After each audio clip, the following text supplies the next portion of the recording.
Native study centre ഡിവിഷന് കീഴിലുള്ള കപ്രിക്കാട് സെക്ഷനിലാണ് അഭയാരണ്യം പ്രവർത്തിച്ചു. എൻ്റെ പേര് വിഷ്ണു. എൻ്റെ പേര് ജിതിൻ. ഞങ്ങൾ അഭിമന്യ പാപ്പന്മാരാണ്. ഹൈക്കോടതിയുടെ വിധി പ്രകാരം കപ്രിക്കാട് അഭയാരണ്യത്തിലേക്ക് കൊണ്ടുവന്നിരിക്കുന്നത്. അപ്പോൾ അതിന് ക്യാപ്റ്റീവ് എലഫന്റ് മാനേജ്മെന്റ് റൂൾ പ്രകാരം അതിൽ പറയുന്ന ചട്ടങ്ങൾ രൂപപ്പെടുത്തിയത് പ്രകാരം തന്നെ സംരക്ഷിച്ച് വരാതെ പബ്ലിക് ലിറ്റിഗേഷൻ ഒരു കേരള ഹൈക്കോടതിയിൽ ഒരു കേസ് വരികയും ആ കേസ് അപ്പോൾ നിലവിൽ ആനയുടെ അവസ്ഥ പരിരക്ഷ വളരെ മോശം അവസ്ഥയിൽ അതിനെ പരിപാലിച്ചു വരുന്നതിനാൽ ഫോറസ്റ്റ് ഡിപ്പാർട്ട്മെൻറ്റിനോട് അതിനെ ഏറ്റെടുത്ത് സംരക്ഷിക്കാൻ ഹൈക്കോടതി ഉത്തരവ് പ്രകാരം ഉത്തരവ് വന്നു. അതിൻ്റെ അടിസ്ഥാനത്തിലാണ് ആനയെ പിടിച്ചെടുത്ത് അഭയാരണ്യത്തിലെത്തിക്കുകയും 2023 അഭയാരണ്യത്തിലെത്തിച്ചത്. അതിനുശേഷം ആ അഭിമന്യു എന്ന ആനയെ കപ്രിക്കാട് അഭയാരണ്യത്തിൽ സംരക്ഷിച്ചു വരികയാണ്.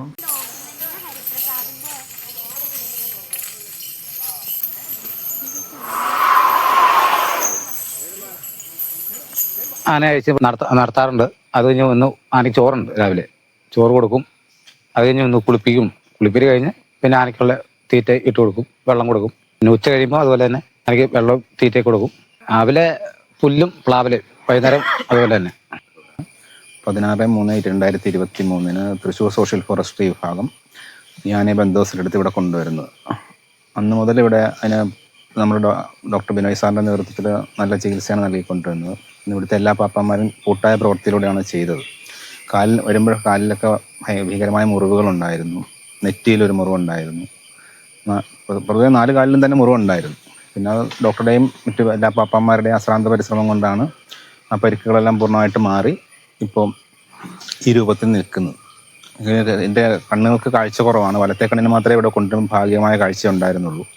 ആ കാഴ്ച തിരിച്ചു കിട്ടുന്നതിന് വേണ്ടി ഐ ഡ്രോപ്സ് ഒക്കെ കുറേ കാലം ഒഴിച്ചു. പിന്നീട് മതപ്പാടിലായ സമയത്ത് നിർത്തി വെക്കേണ്ടി വന്നു. ഇപ്പോൾ വീണ്ടും സ്റ്റാർട്ട് ചെയ്തിട്ടുണ്ട്. ഇനി ഇടത് കണ്ണ് പൂർണ്ണമായും ബ്ലൈൻഡാണ്. വലത് കണ്ണ് മാത്രം ഭാഗികമായ കാഴ്ചയുണ്ട്.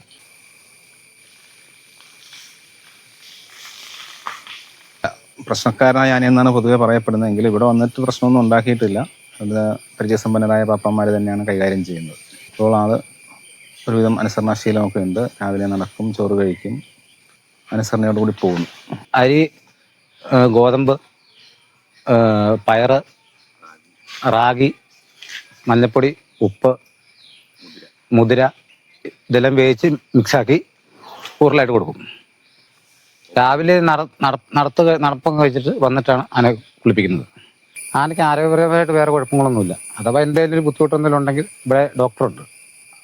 ഡോക്ടറിൽ നിന്ന് വന്ന് ആനകളെല്ലാം നോക്കിയിട്ടാണ് പോകുന്നത്. എന്തെങ്കിലും ആരോഗ്യത്തിന് കുഴപ്പങ്ങളുണ്ടെങ്കിൽ അതിനുള്ള മരുന്നുകളും കാര്യങ്ങളും ഡോക്ടർമാർ ചെയ്യും. ഇന്ന് ഈ ആനയെ കൊണ്ടുവരുമ്പോൾ തന്നെ ഇതിൻ്റെ കണ്ണിന് കാഴ്ച പരിമിതി ഉണ്ടായിരുന്നു. ഇടതേ കണ്ണ് പൂർണ്ണമായിട്ടും കാഴ്ചയില്ല. വലതേ കണ്ണിൽ പാർഷ്യലായിട്ടുള്ള വിസിബിലിറ്റിയേ ഉള്ളൂ. വലത്തേ കണ്ണ് പാർഷ്യലായിട്ട് ഇപ്പോൾ കാണുന്നുണ്ട്. പിന്നെ ഇതിൻ്റെ മതപ്പാട് കഴിഞ്ഞ് ഒരു 3 മാസത്തോളമായി. ഇപ്പോൾ നല്ല ആരോഗ്യവാനാണ്. ഇവിടെയുള്ള ആനകളിൽ ഏറ്റവും നന്നായിട്ട് ഭക്ഷണം കഴിക്കുന്ന ആനയാണ് അഭിമന്യു. ഒരു തുള്ളി പോലും വേസ്റ്റ് വരില്ല. ഇപ്പോൾ ഇല കൊടുക്കുകയാണെങ്കിൽ അതിൻ്റെ കമ്പുകളുടെ തൊലി പോലും തിന്നും. അതേപോലെ ദഹനം നന്നായിട്ട് നടക്കുന്ന ഒരു ആനയാണ്. ആനപ്പണിക്ക് ഇറങ്ങിയിട്ട് 20-22 വർഷമായി ആനപ്പണി തുടങ്ങിയിട്ട്. ആനകളുടെ സ്നേഹം കൊണ്ട് ആനപ്പണിക്ക് ഇറങ്ങിയതാണ്. 22 വർഷമായെന്ന് തോന്നുന്നു. ആനകൾ കൂട്ടാനകൾക്ക് ശല്യങ്ങളും കുഴപ്പങ്ങളൊന്നുമില്ല. എല്ലാ ആനകളും ഒരുമിച്ച് നടക്കാൻ പോകുന്നത്. മറ്റാനകളോടും വേറെ ഉപദ്രവ ശല്യമോ അങ്ങനെയൊന്നുമില്ല ആനയ്ക്ക്. എന്നോട് പ്രത്യേകിച്ച് ആനയ്ക്ക് വേറെ ദേഷ്യ വെറുപ്പോ കാര്യങ്ങളൊന്നുമില്ല. അടുത്ത് ചെല്ലുമ്പോഴും ആന അയച്ചുകൊണ്ട് പോകുമ്പോഴൊന്നും ഒരു കുഴപ്പമില്ല. ഒരു കുഴപ്പം കൂടാണ്ട് പോകുന്നുണ്ട്. പിന്നെ ആനപ്പാപ്പന്മാരോട് പ്രത്യേക സ്നേഹം ഉണ്ടല്ലോ ആനയ്ക്ക്. അല്ലാതെ വേറെ കുഴപ്പമൊന്നും കാണിച്ചിട്ടില്ല അവരെ. പിന്നെ സിനിമയിൽ അഭിനയിച്ച ആനയാണ്. തിരുവമ്പാടി തമ്പാന സിനിമയുണ്ട്. ആ സിനിമയിൽ അഭിനയിച്ച അഭിമന്യുവാണ്. എൻ്റെ പേര് വിജിത്ത് എന്നാണ്. ഞാനൊരു 10-15 വർഷമായി ആനപ്പണിക്ക് വന്നിട്ട്. ഞാൻ ഏകദേശം 2 മാസക്കാലമായി ആനയ്ക്ക് ജോലിക്ക് എനിക്ക് സഹായത്തിന് നിൽക്കുന്നു. ഞാൻ വരുമ്പോൾ 2 പേര് ആനയ്ക്ക് ഉണ്ടായിരുന്നു, ജോലിക്കാരെ. അവരുടെ കൂടെ നിന്ന് ആന വഴിയാണെങ്കിൽ ആനയ്ക്ക് തീറ്റയും വെള്ളം കൊടുക്കുന്നതിനോട് പ്രത്യേക കൂറുണ്ട് ആനയ്ക്ക്. അവരോട് പ്രത്യേക സ്നേഹമുണ്ട് ആനയ്ക്ക്. വേറെ പറയത്തക്ക വഴക്ക കാര്യങ്ങളോ അങ്ങനെ ഇതുവരെ കാണിച്ചിട്ടില്ല. പക്ഷെ ഇവിടുത്തെ ആക്ടിവിറ്റീസിനും കാര്യങ്ങൾക്കൊക്കെ ആന അടിപൊളിയാണ്. നടക്കാനും ബാക്കിയുള്ള കാര്യങ്ങൾക്കും എല്ലാത്തിനും. രാവിലെ അഴിക്കും, ഒരു 5 റൗണ്ട് നടക്കും. അത് ഞാൻ തിരിച്ചുകൂടെ കൊണ്ടുവരും, കുളിപ്പിക്കും, ചോറ് കൊടുക്കും, കാര്യങ്ങളൊക്കെ ചെയ്യും. അഭയാരണ്യം ഇക്കോ ടൂറിസത്തിൽ പ്രധാനമായും 7 ആനകളെയാണ് നമ്മൾ സംരക്ഷിച്ചു വരുന്നത്. ഈ ഇക്കോ ടൂറിസത്തിന്റെ സറൗണ്ടിങ് ഏരിയയിൽ ഏകദേശം 6 കിലോമീറ്ററോളം ഒരു ദിവസം ഞങ്ങൾ ആനകളെ നടത്തിക്കാറുണ്ട്. പ്രധാനമായും മനുഷ്യന് കായികക്ഷമത കിട്ടുന്നത് പോലെ തന്നെയാണ് മൃഗങ്ങൾക്കും അത് അത്യാവശ്യമാണ്. അപ്പോൾ ആനകളുടെ ശാരീരിക ബലം അതിൻ്റെ ശരീരത്തിൻ്റെ ബലം നിലനിർത്തുന്നത് ഇത്തരം നടത്തങ്ങൾ നമുക്ക് അനിവാര്യമാണ്. ഇവിടുത്തെ AFEയുടെ നിർദ്ദേശാനുസരണം എല്ലാ ദിവസവും ആനകളെ നടത്തിക്കൊണ്ടുവരും.